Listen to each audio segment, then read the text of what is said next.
AI art predicted my friends' brutal deaths.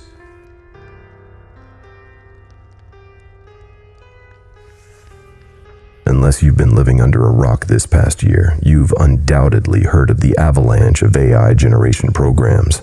From 11 labs to lazy high school students' dreams come true, ChatGPT. But perhaps the most popular of this new genre would be the image generation tool, MIDJOURNEY. For those of you still somehow unaware about what I'm talking about, MIDJOURNEY is a program which allows the user to type in a descriptive prompt about the kind of image you'd like the tool to create.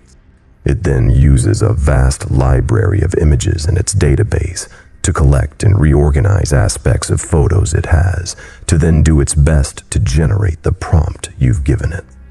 Now, I'm not here to join in on the debate of whether AI tools like this should even be legal, given the alleged thievery that takes place when training the program to perform. What I'm here to discuss, no, what I'm here to warn you about is why you should never use it. My first experience with MIDJOURNEY was pretty much like everyone else's. I'd seen the results on Twitter and Reddit, and had been curious about how these bizarre images of Yoda standing trial for war crimes, or Trump and Obama playing Xbox together in the Oval Office, had been created. When I found out the name of the program and how it worked, I got into the Discord chat and just tested the waters to have a little fun. So I spent the early days of my experiences like the other thousands of people in the general chat rooms, generating ridiculous pieces of art that had been primarily used to just create funny and outlandish scenes and depictions to send to a messenger group with a couple of friends. It wasn't until a few months ago that I had started using MIDJOURNEY on a regular basis. You see, as a DM, I'm always trying to get the party I run in D&D to see the world I'm sending the party through by apt descriptions and so on and so forth. But I figured MIDJOURNEY would be the perfect way for me to create some landscape scenes and character art as a way for them to see firsthand some of the things and places they'd be encountering. Pretty harmless, right? I mean, it's just for my party and that's about it. At least, that's what I thought. To give a little context, it was the night after the most recent session when I had logged back into the Discord server. My party had just finished burning down a tavern after a one-sided battle with a lich, and I thought it would be fun to have an image of a fantasy tavern burning down for them to start up the session next week. So as always, I opened up the general image generation channel and typed up /imagine prompt : fantasy tavern, burning down, patrons running outside on cobblestone streets, night. As always, it placed me in the queue as it started to slowly generate the 4 different variations of the prompt for me to choose from. But it wasn't until it had finished rendering and notified me of the prompt's completion that I realized that something was off. Now, when dealing with any type of AI-generated content, you're bound to get your fair share of glitches and goofs, as it sometimes doesn't give you exactly what you were looking for. But what I was looking at wasn't that. It was something, different. It was a burning building, all right, but not the kind within the fantasy genre, as I had requested. It was a modern one that stood on a street corner that, upon closer inspection, was all too familiar. It was the street that I had grown up on, and that was the house I'd been raised in, the very place where my mother still lived. Rather than patrons running out onto cobblestone streets after some ridiculous battle with fireballs, was the silhouette of a single woman who looked to be trapped behind one of the windows. Each of the 4 sample images showed what was unmistakably my mother's home in incremental phases of destruction due to the flames. The 4th and final variant showed the smoldering ruins, with a blackened skeleton standing by the ruins of the front entrance. Now, at the time, I was a tad bit unsettled at the generated images on my screen. I then just chalked it up to the fact that the area I grew up in was just the stereotypical 90s suburban neighborhood that could have come from any number of stock images the program had been trained on. Yet I had to admit that the resemblance was a little uncanny, especially the small yellow and green mailbox that seemed to be identical to my mother's. Around 2 weeks later, I woke up to a call from my brother at around 5 a.m. David, there's been an accident, he said, his voice shaking and clearly trying to hold back tears. What are you talking about? I asked, anxiety quickly starting to build in my chest. Are you okay? No, it's not me. It's Mom. There was a fire, and His voice trailed off as he finally started to cry. What? What happened? I asked, my blood pressure growing higher with each second. There had been a fire. According to the report from the chief of the local fire department, it seemed to have started in the kitchen around midnight. It looked to be the result of the stove being left on by accident. They tried to console us by saying that she wouldn't have felt any pain. Given the smoke inhalation, she would have passed in her sleep. At the time, I never even once thought about those images. I had too much on my mind given the obvious circumstances. I had to work with my brother in planning a funeral while mourning our own mother. While we all know it's something we'll eventually have to deal with, it's an issue we all think we won't have to deal with until we're well in our 50s or so on. It's not the kind of thing a couple of 24-year-olds are really equipped to deal with. It was about another 5 weeks before things started to return to a state which I could classify as normality. And by that, I mean, that was how long it took for me to go a few days without thinking about how I'd never be able to talk to my mother again, and start crying because of it. At that time, I'd started writing and planning out more campaigns to run my group through, as I found that writing stories, lore, and planning encounters was a good way to get my mind off everything and back to the world of Dungeons and Dragons, where the world and rules that governed it were all under my control, as opposed to the real world, where the world moved on and where consequences were final and unchanging. That was when I returned once again to MIDJOURNEY to help visualize some of the concepts I'd been creating at the time. One of my players, a man by the name of Tyler Griffin, had made a new character of a tiefling druid. He'd given me a description of the character, and I'd told him I'd create some character art for him to have in his binder, where he kept his character sheet, notes, and spell cards. So I repeated the same process I'd done countless times now and prepared the generation channel. /imagine prompt : D&D character, tiefling druid, blue skin, green eyes, black cloak with gold trim, hyper detailed. As always, I sat back in the queue while the program did its thing. When I got the notification that it had finished, I must say that I was rather disturbed by what it had shown me. In all 4 variations were the D&D character I'd asked it to create, but they were all eerily similar to Tyler himself. They all had his same slicked back hair, the same 2 ear gauges, even the same damn scar he had across his upper lip. But that wasn't even the worst part. That terrible honor would fall to the fact that each and every one of them depicted his character being hung by a noose within a small room cramped with scrolls and bowls that looked unsettlingly close to his bedroom in his apartment. At this, I immediately clicked the redo button, and upon its completion, I was met by the exact same series of images, except this time, they depicted the body now in a rotting state of decay, with ravens eating at the blackening flesh that drooped from bones and hanging tendons. It was only then that my mind went back to the images of the fire in the burning house, and then to the sight of the smoldering remains when I had arrived all those weeks ago. Now I'd like to sit here and say that I'm a rather rational guy. At least I try to be. And the whole time I was sitting there and looking at those images and thinking back at the ones of my mother's house, I couldn't help but feel sick to my stomach. It had to be a coincidence. I mean, AI tools like this fuck up all the time and generate weird shit that goes beyond the depicted boundaries, but this was one weird damn deviation if I'd ever seen one. So just to be double sure, as well as for my own sanity, I called him up just to make sure he was okay. "Hey, Tyler, how is everything?" David? He asked, probably more surprised at the fact that I'd called him rather than texted. Yeah, I'm good. Something up, man? Oh yeah, no, everything's good. I just wanted to call and let you know that the AI thing is acting up. It's, not doing the best with getting your character right. Oh, that? Man, don't worry about it. I just thought it'd be cool to have, but it ain't like it's the end of the world," he said with a laugh. Well, I'll try again later. Might wait until they update it again. Yeah, that's no worry, Dave. Hey, I'll see you and the guys tomorrow for game night. I'll see you then, bud. Okay. Bye. If I'd have known those were the last words I would have ever said to him. I like to think I'd have tried to warn him somehow.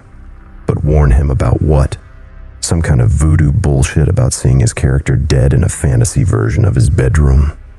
I mean, he was usually the pothead of the group, but he'd have only asked me where he could get what I had been smoking when I called to tell him that. What could I have said? It was only when I had ended that call that I started to think to myself how stupid I was being. "Everything's all right," I'd said.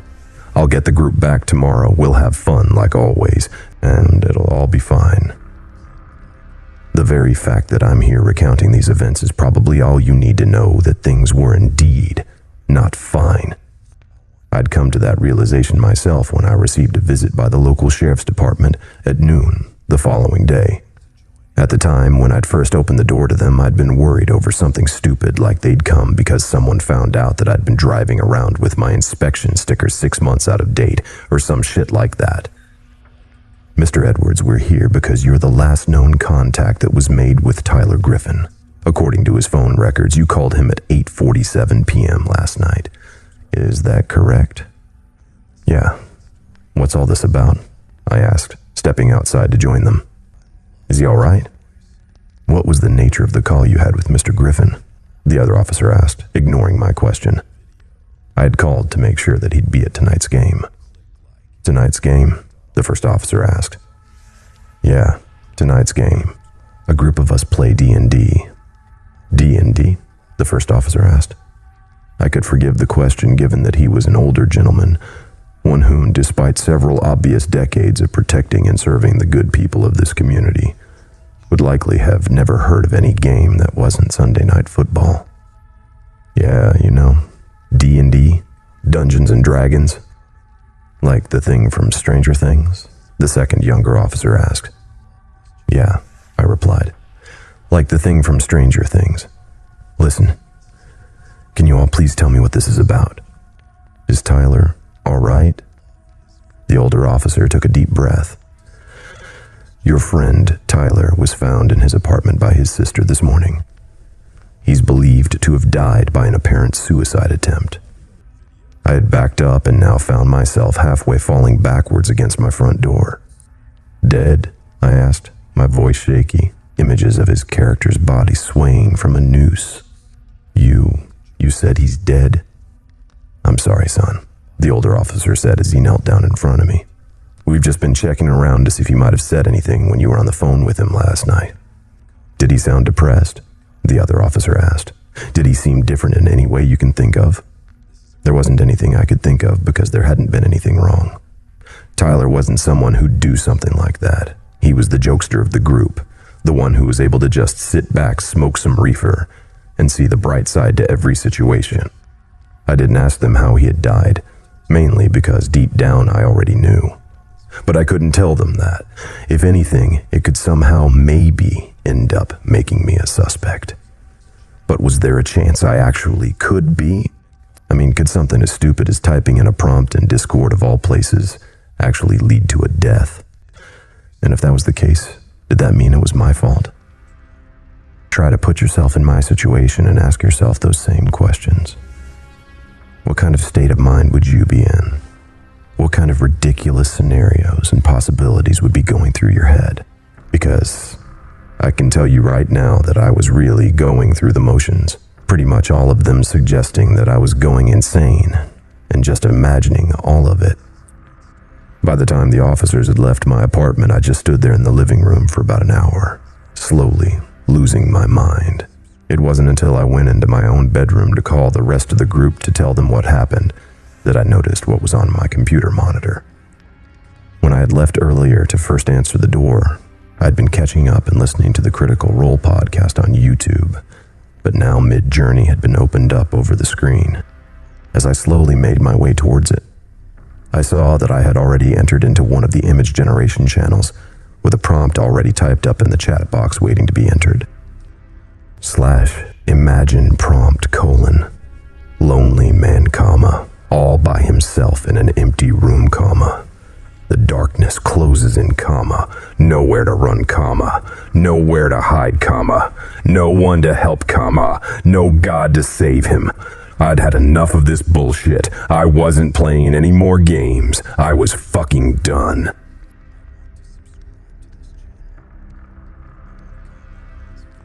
So, I went to my keyboard and held down the backspace key to delete it, Yet the moment I pressed the key, it instead entered directly into the queue. I'd never felt so out of control in my life up to that point.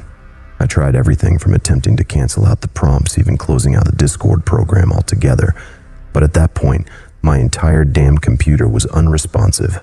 So there I stood, hunched over my desk, helplessly watching as that dreadful image was slowly constructed in hazes of pixelated blurs moment by moment.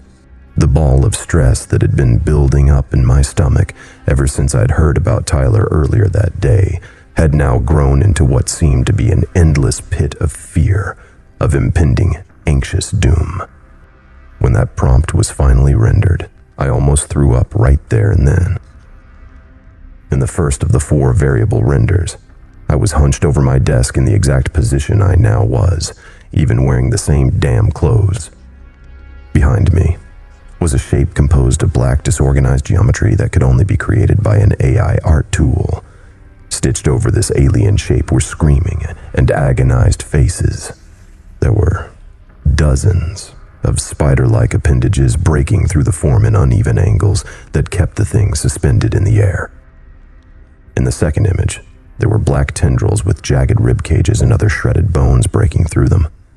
Reaching out towards me, my back still turned towards the computer desk.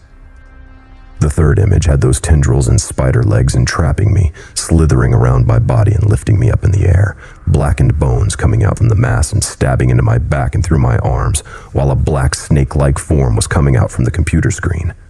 At the end of the tentacle was an opened hand with elongated fingers that looked to be made of sharpened metal covered in blood, with a mouth of jagged teeth in the palm.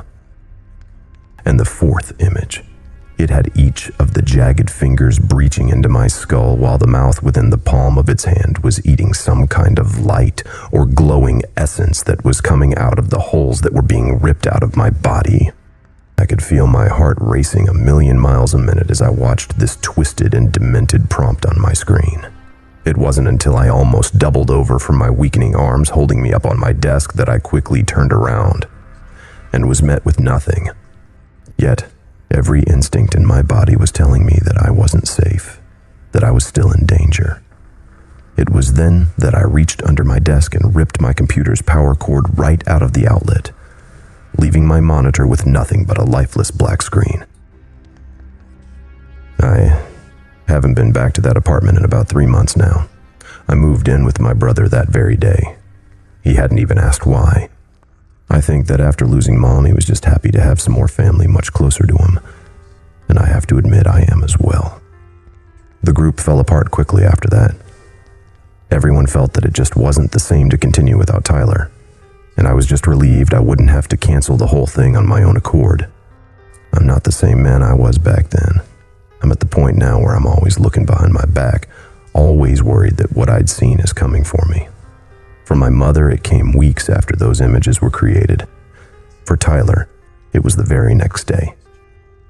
I don't know how much longer I have left until my card is punched, but there are nights where I see things in the shadows at night. There are times I swear I can hear something beyond the windows, something coming closer.